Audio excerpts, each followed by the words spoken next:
We've Been Around the Block is a podcast coming to you from the heart of the KZN Midlands. Hello and welcome. I'm your host, Antony Jarvie, and in the studio with me is Grant Pringle, a product agronomist with many years of experience. Welcome, Grant. Well, thank you, Anthony. Thanks for inviting me onto your show. Right, today's episode is episode 1 of 21, and it's entitled Rust Never Sleeps.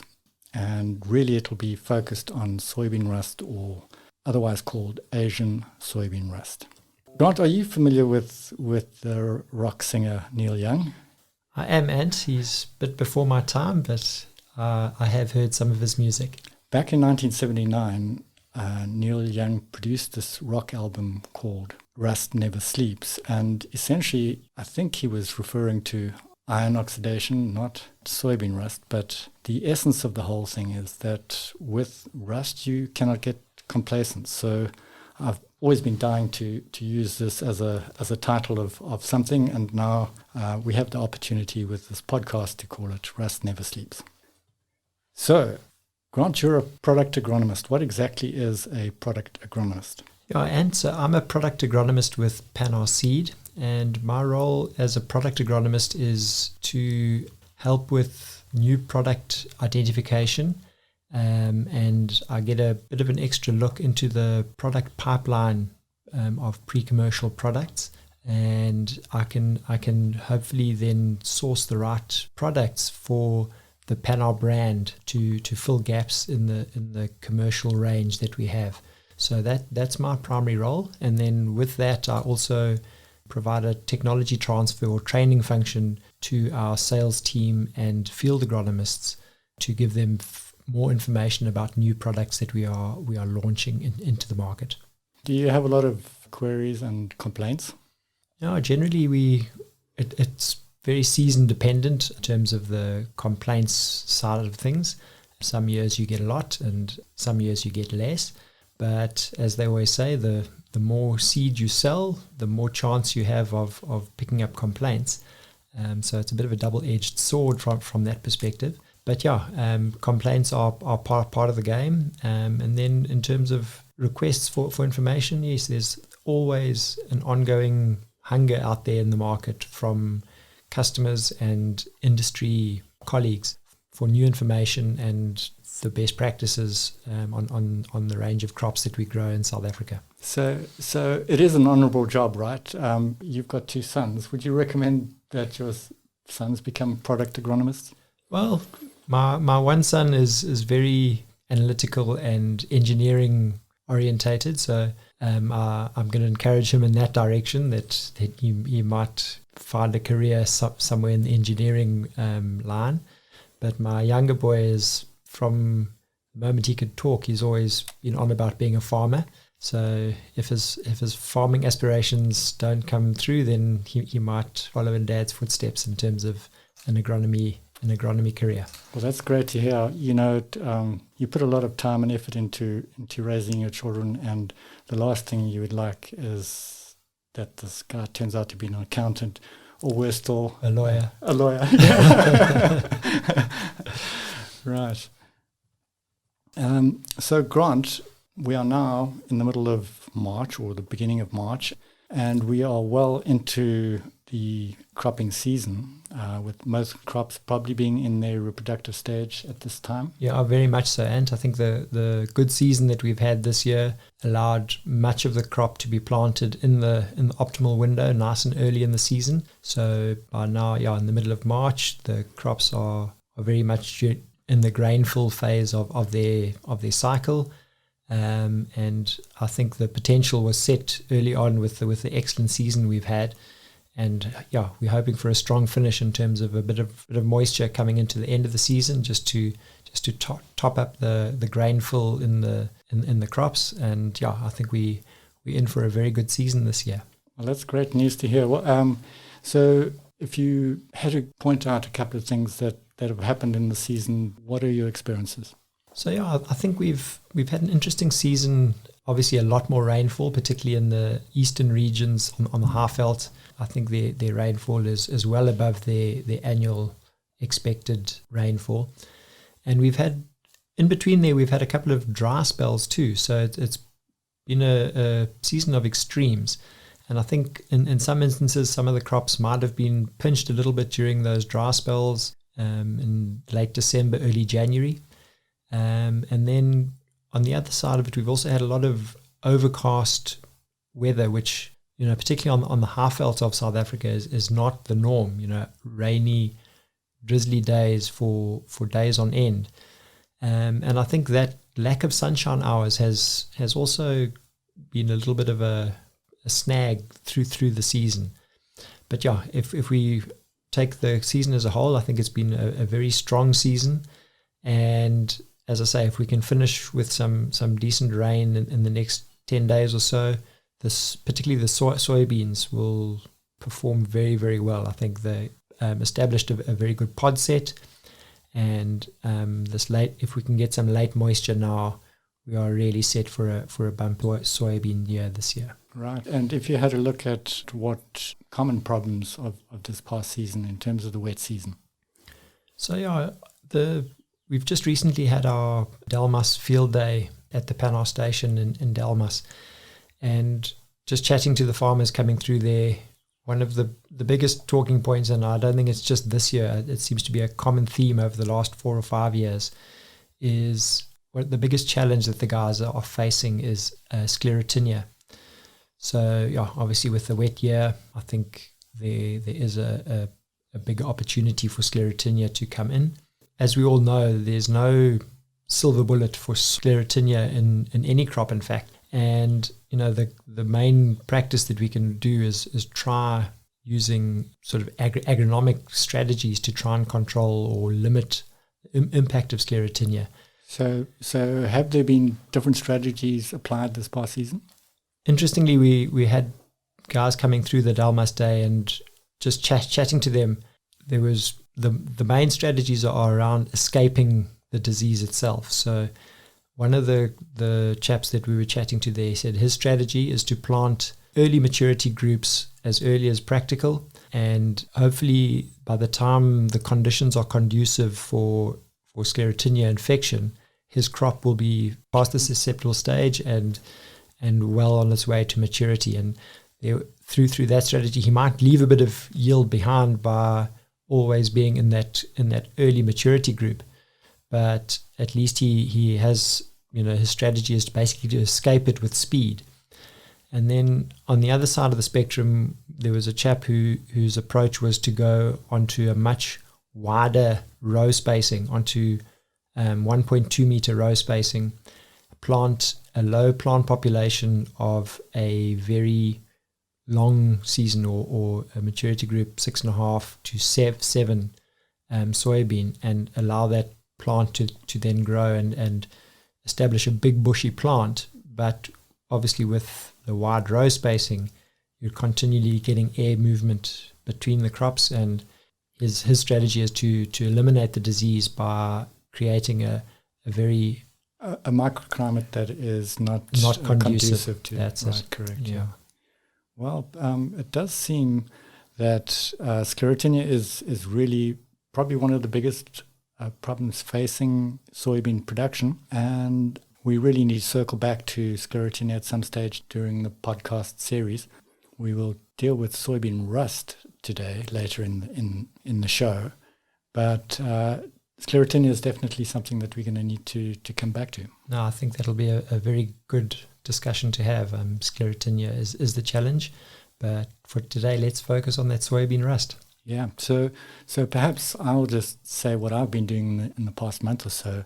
I've been doing some insect trials, and what we've been doing is we've buried a pitfall in the soybean crop in between the rows, and this is to monitor the insect activity at ground level. So when you say a pitfall, it's a little... So it's a bit like those little bowls that you get your curry and rice in. Right? Okay, plastic Tupperware type dishes. Yeah, and so what you do is you bury it in the soil at soil surface level, and then you have another little cup of the same size which slips into that, and what you do is you leave the first cup in the soil all season, and you add in the extra cup with a little bit of alcohol in, and any insects who are walking through the bottom of the crop actually drop into this pitfall.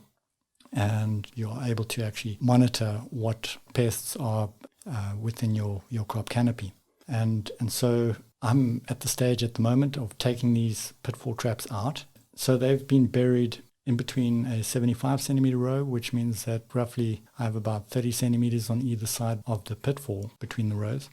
And once I've removed these pitfalls, it's like having a little sunroof into your soil. In your inter-row space. Yes, absolutely. Yeah. So you have this little window looking into the soil, and there's two major things that I've taken from this. The first is the amount of root growth that happens right in the middle of the inter-row. And we know and understand that soybeans are deep-rooted, the taproot system, but I was very surprised to see the amount of root growth happening in the middle, 30 centimeters out from the main stem. Reasonably close to the soil surface. Yeah, so within the top 5 centimeters of the soil surface. So for that was quite an eye-opener for me. And the other was to see nodulation on these roots in the middle of the interrow. So right out there, away from the main stem where you usually get your nodules forming. Yes, you're getting nodules out on those extensive roots. Yeah, so normally when you inoculate your seed, you expect that the bacteria don't travel that far in the soil, and so you'd have the greater quantity of nodules right up against the taproot. And here in the middle, 30 centimeters away from the stem, we're finding nodules. And these were all active nodules. What I think is happening here is that these are nodules from Rhizobia from previous seasons. And I was under the impression that it was less effective. But now I see that there is quite a bit of nodulation happening away from the stem. And independent of your seed treatment and inoculant. Yes, absolutely. But just as a rider there, I would be very hesitant to rely on that indigenous source of inoculum to provide enough nodules on a soybean crop. I think it's good insurance to always inoculate your seed before planting. Yeah, absolutely. One of the things about these trials is we've repeated them on the same fields that we did last year. And so this is soybean on soybean. Sure. And this is probably the reason why we've got the nodulation. Right, so shortly after our commercial break, we will have a good look at soybean rust.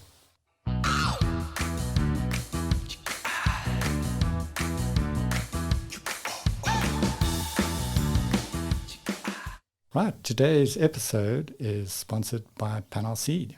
So Grant, tell me, what exactly does Pannar mean? Well, Ed, that's a very interesting question. I think if you go to the dictionary, you won't find the word there. So I don't think it has any specific meaning. Yeah, but if you type Pannar into your browser or your search engine, you will find that it pulls up topics which are seed related almost exclusively. And the name Pannar has been around way before the internet era and search engines and Google. So it is quite a stroke of luck, really, that the name doesn't actually mean anything, but it is associated with seed. If you had a look at perhaps some of the other seed houses, if you type their names into a browser, you might get a pharmacy chain or a disaster on the second highest mountain in the world, or even perhaps adverts for a hi-fi system. And that's not really going to help you if you're trying to find some seed solutions.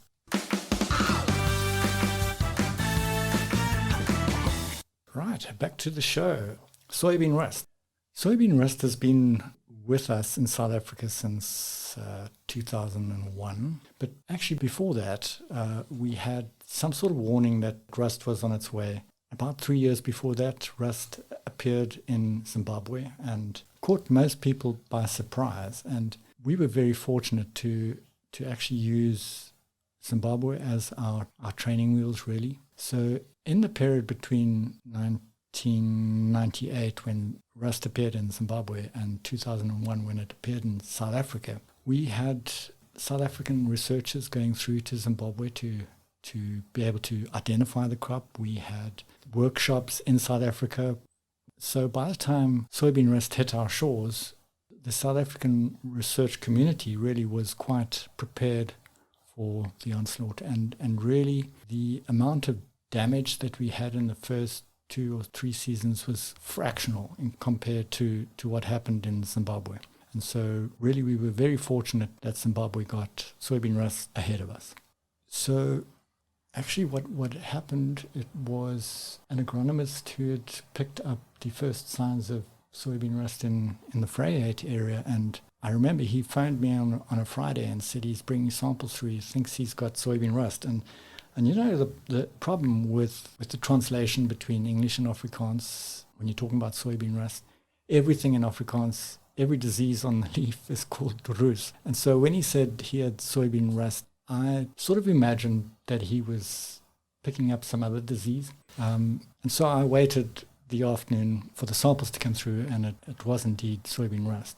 And so the whole process of identifying the rust and getting it through to labs who would confirm this was very much part of what we were doing. And this guy was not a product agronomist, but he was actually just a good old regular agronomist that had the knowledge to be able to pick up this disease and identify it correctly.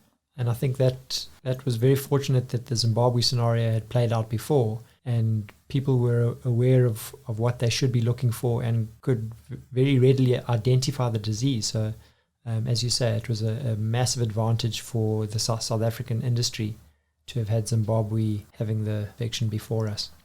Right. So if we had to move on to the disease itself, right? So in pathology, there's a thing called the disease triangle. And really this means that there are three important criteria that need to be met for a disease to occur. So first thing is you need a source of inoculum, you need a susceptible host, and you need the correct environmental conditions for the disease to occur. So if we had to look at the first, and I think importantly, and those three elements need to be happening at the same place at the same time. So if you've got the susceptible host with the source of inoculum, but your environmental conditions are not conducive, then the chances of infection are significantly lower. So that disease triangle needs all three legs to be in place at the same time. Correct. So if we look at the source of the inoculum, right, so there's still a little speculation of where the inoculum comes from, because soybean rust is an obligate parasite, which means that it needs to live on a living host, needs to go through its complete cycle on a living host. And that means that it probably needs a production area where there is no frost in winter. So we suspect that in the first year the rust was airborne, blowing in from Zimbabwe or from Mozambique.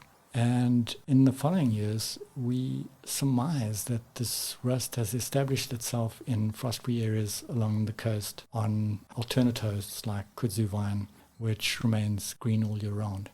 And so this is really probably the source of rust spores blowing into our production area. And Antony, so what you're saying is the disease itself is not going to be overwintering in your lands on crop residues like what will happen with many of the maize diseases, for example. So you're saying that it needs a living host at all state, or able for it to sporulate it needs to be coming out of a living host somewhere. So those spores that are infecting this year's soybean crop are blowing in from an area or a host that has been carrying the disease over the winter period.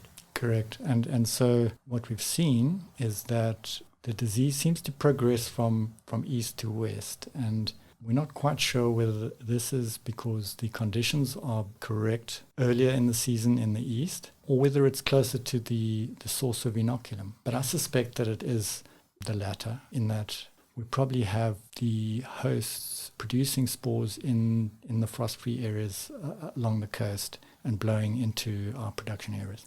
And then from there it's sporulating and being wind transferred from field to field across the country. Yeah. So if you just see the amount of spores that soybean rust makes, if you actually go into a crop canopy and you move the leaves while walking through, you absolutely get this cloud of spores coming out. And so what happens is an infected land will just create many, many more spores, and it will just keep moving. So I sort of suspect that we have a spore load across the entire production area, although only a small part of our soybean production area is affected by soybean rust, but I suspect that the spores travel throughout the entire area. Okay. So the other part of the disease triangle is the right environmental conditions. And so these conditions are fairly critical for infection to take place. So the first thing is you need 6 hours of leaf wetness in the canopy. And so you would think, well, actually it's quite easy to get 6 hours of leaf wetness. But these 6 hours have to be at a temperature, the optimum temperature is between 20 and 25 degrees. So that's reasonably warm. And we know that no infection will take place below 15 degrees or above 28 degrees. So it's this mid-range of temperatures. And then there's an additional factor, and that rust infection takes place at night. So those conditions, the 6 hours of leaf wetness, the 20 to 24 degrees C, and these all have to occur at night. And so if you think about our conditions during our cropping season, there's a certain part of the season that you really get warm nights in, but not often that you get warm nights and rain. So really what we actually looking at are late afternoon thunderstorms. And if you know what you're looking for, it's quite easy to actually pick out the days when it would be conducive for rust infection. So, if you're standing out on your deck having a sundowner, glass of wine or something. And it's a nice balmy evening. Yeah. So you're not a wine drinker, right? Not a wine drinker, and no. You're a brandy drinker. I'm a brandy and beer man, yes. Oh, God. You seemed a whole lot more sophisticated to me, but perhaps it's not what you drink, it's how much you drink. Anyway, so the issue is that if you're standing out in the late afternoon, early evening, in your short sleeves, watching a thunderstorm happening in the background. Yes, absolutely. Watching a thunderstorm happening. And if you're in short sleeves, you will understand that these are the right conditions, the perfect conditions for soybean rust to occur. And in this past season, we've been monitoring the conditions during February. And at Greytown, we normally get soybean rust, the first symptoms of soybean rust, around the 14th of February. And if you think about February, it's your warmest month, and so you're obviously likely to have the warm evenings and then also thunderstorm activity in the late afternoon. And yet, this past season, we picked up the first indication that we could have infection on the 22nd of February. And it takes about between 9 and 14 days from infection to get the first signs of pustules. And we could trace the first infection back to the 22nd of February because 10 days later we had the first signs of pustules. And so it is actually reasonably easy to predict when soybean rust is going to occur. But one of the things is that we really need to make sure that we do this successfully, because soybean rust really has to be controlled preventatively and not curatively. So just to complete that disease triangle, Antony, the soybeans that are currently commercially grown, are there cultivars amongst them that are tolerant to soybean rust? Okay, so you're now moving on to the susceptible host, right? And so we do know that soybeans have a more susceptible period, and this is generally after flower. So as soon as your soybean crop has gone through flowering, it is in the more susceptible zone of its life cycle. Right. Okay. And so if you then have conditions which are good for soybean rust, then you really need to make sure that you apply the right strategy to control it. So there's also a maturity effect, obviously, on top of the flowering. So we need it to be post-flower. And most often, when you do get a soybean rust outbreak, you will have it in the more mature crop. So often you would have varieties with different maturities planted next door to each other, and you would have a look at the one and it's full of soybean rust, and the one next door has none. And you think you're escaping it.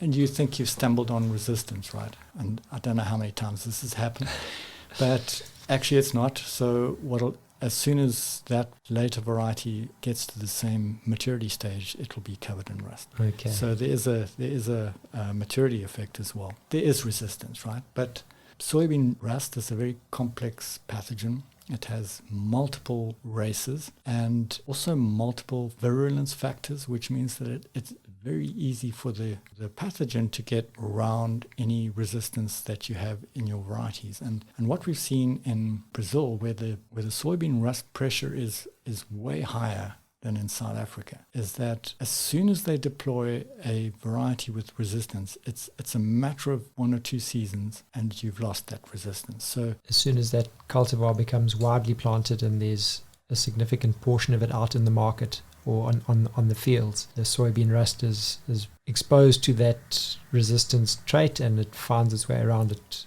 pretty quickly. Yeah, I think everybody understands COVID, and the same sort of thing with the greater amount of infections you have, the more chances you have of resistance building up. And so the same thing with soybean rust. As soon as you have a large amount of a resistant variety, eventually you'll have spores that will circumvent this resistance and you'll have rust. A new race of rust coming through. Absolutely, a new race of rust breaking out. And so there are native sources of resistance to soybean rust, and what researchers are doing nowadays is they're permitting these resistance genes to be able to make a more effective resistance to soybean rust. So you get 2 types of resistance really. So you get immunity, which obviously, and I'll discuss an aspect of immunity just now, but really you have partial resistance, which could be linked to something like the longer latent period. So the latent period is the period between infection and the first pustule. And so an aspect of partial resistance would be to prolong this period. And so that means that your soybean rust epidemic builds up much slower in that variety. And that's really quite a good strategy.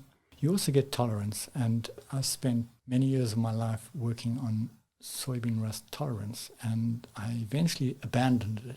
Quitter. Yeah. So I eventually abandoned the idea of soybean rust tolerance, and the reason is really that currently in South Africa we have soybean rust will cause between 20 and 30% damage if allowed unchecked in your crop in the areas where soybean rust occurs. So it is a reasonably high level of damage. And with tolerance, so we've been working on tolerance because essentially this means that it's not sensitive to rust strains. And so this was the way we thought we would get round the rust evolving to be the host resistance. So we were looking at tolerance. And through many years of research, we got down to yield losses of between 5 and 8% in tolerant varieties compared to, say, 20 to 30% in susceptible varieties. But just looking at soybean production nowadays, no farmer will willingly accept 5% yield loss if he knows that he could spray and get 100%. 100% cover. Yeah, and in fact, sometimes 102%. So chasing tolerance was just not a fruitful line of research because we couldn't get that tolerance down to low enough levels. Rather invest that time into genetic gain in terms of yield potential of the products. Yes, absolutely. So what we eventually did is we assumed that farmers would control rust effectively using fungicides, and then we spent our time improving yield gain in the absence of rust. Right, so the last bit of soybean rust resistance that I'd like to talk about is a resistance gene that comes from pigeon pea, which is Kajana's Kajan, which has been inserted into soybean to confer immunity to soybean rust. And to me, this is very exciting in that it's not just resistance as we know it, it's absolute immunity. This project is called CCR, which for me rings quite a nice musical bell. You remember Creedence Clearwater Revival? We know them, and yes. Anybody who drinks beer will know Creedence Clearwater Revival. Anyway, so CCR is something that's coming in the pipeline. It's still a number of years out, but it's certainly a development in rust resistance which we can look forward to. In your experience, Grant, which areas are most at risk for soybean rust? So yeah, in my years on the field agronomy side, I was primarily located in the Natal area. So it's definitely something that we saw a lot in the warmer environments and the mist belt environments of Natal. We had regular outbreaks in the Greytown environment, and then up into northern Natal, Vryheid, the low-lying areas there in northern Natal, and then also into Bergville, Winterton. So it's pretty much the entire Natal region where soybean rust has been a yield-threatening disease. But I think it obviously does then stretch into the other environments in the temperate regions of the Eastern Highveld, your warmer environments there, and also even in the irrigation environments. So I think anywhere where soybeans are grown, there is a potential risk for soybean rust. It just depends on when the disease triangle criteria are met. Yeah. So if you have a look at the regions that we normally utilize for soybean classification, we have cool, moderate, and hot. And perhaps the cool area is one which we could normally exclude from being rust prone, but it's the moderate and especially the hot, because essentially in the hot areas they pretty much rely on irrigation, and so you almost always have conditions which are conducive to soybean rust because you have the warm night temperatures combined with irrigation. And I would imagine that farmers utilize the irrigation in late afternoon and early evenings.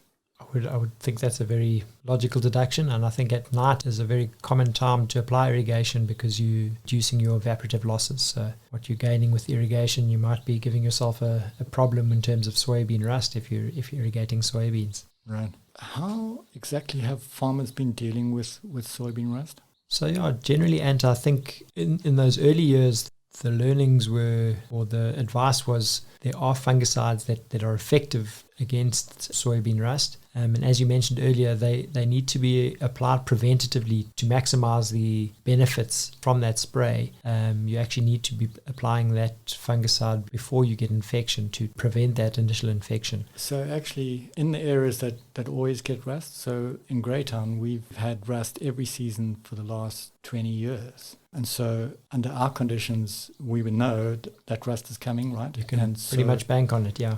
Yeah, and so it's quite an easy decision that if you plant soybeans, you're going to need to control rust. But it's really the areas that have variable rust infections, so maybe have 3 years out of 10 where you have rust. And those really are the problem areas in terms of deciding whether or not to use fungicide to control rust when you're not sure it's going to happen. Yes, so that's a situation. Are you prepared to buy some insurance, put that fungicide out there on the 1 in 3 chance that you're in a rust season? So yeah, you can.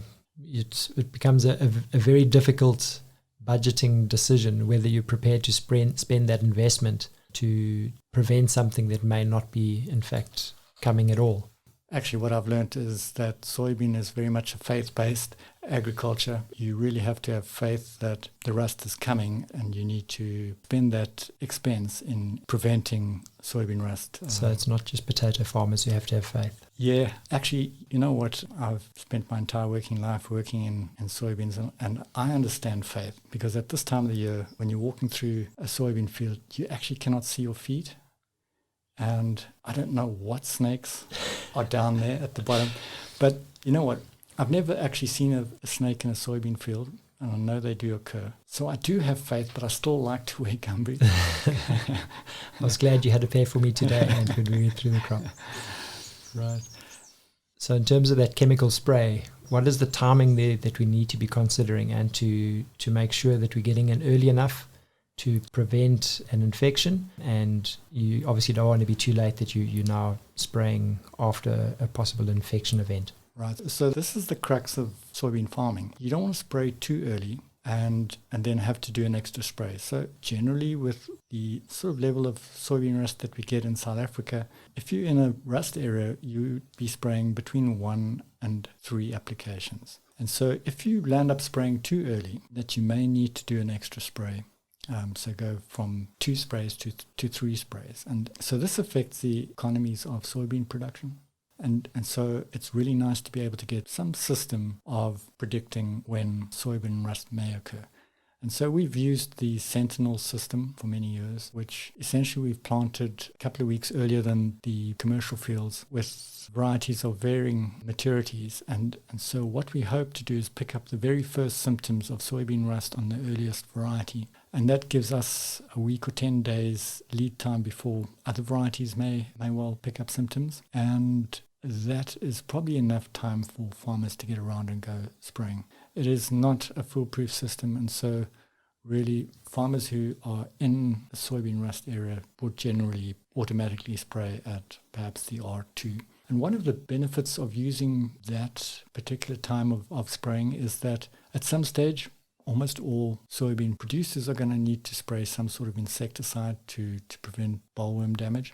And so the combination of the fungicide and insecticide at about the R2 stage is very convenient. It's a convenient time to be doing that practice anyway. Yeah, absolutely.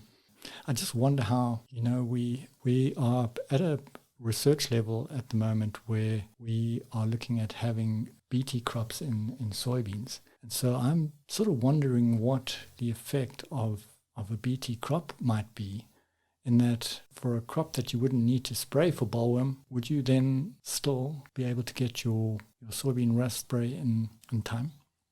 Yeah, look, I think that's something that we're going to have to manage going forward with these new technologies. But I think certainly for the chaps in the rust corridors, as it were, where the disease is an annual presence, I think there we will get that spray in anyway. But yeah, it might be a decision for that farmer in the low risk environment. Is he or is he not in fact going to be using that fungicide spray now that he has no need to be going through with his insecticides? Right, so this might put an additional pressure on a soybean farmer, particularly in those grey areas of production where soybean rust is not a given every year. So I think perhaps just then to finish off our discussion, most farmers who have utilized a fungicide to control soybean rust have seen that there are additional benefits to utilizing fungicide in production. So even in those years where the soybean rust does not present, if they've sprayed their crop with a fungicide, they're deriving some benefits at. Yeah, and actually that's a very nice way of looking at it, because it means that you can go ahead and spray knowing that you're going to get some benefit even in the absence of rust. And what would those possible problems be that are silently stealing some yield in a year, or where you're not spraying fungicides? What kind of problems are there that might be, taking a bit of that yield away, even though there's no soybean rust presenting? Right. So actually we discussed one of the bigger problems in soybean production, which is sclerotinia. And perhaps it's not all fungicides that do this, but there are some fungicides that will have some action against sclerotinia. So you have that possibility. You have other fungal problems which are generally not noted to be worthy of spraying, so things like Cercospora or Phomopsis. And so those are fungi that might affect your crop quality or the grain quality rather than yield per se, but clearing them up actually does have some yield benefit, and so perhaps it's clearing up some of these fungi problems which we actually didn't realize were problems to begin with. So things that they're operating at a sub-economic level in terms of a fungicide targeted on them particularly. Absolutely. But they are having a small impact on the crop, and simply by putting that fungicide in, even if you don't get rust, yes, you've missed your target organism, but you might have picked up some small minor contributors that will in fact benefit your crop some way or another. Absolutely, right. And so actually, if we think of the net effect of soybean rust, so it's increased the complexity of production, but it probably has raised the final yield in the areas where soybean rust has occurred.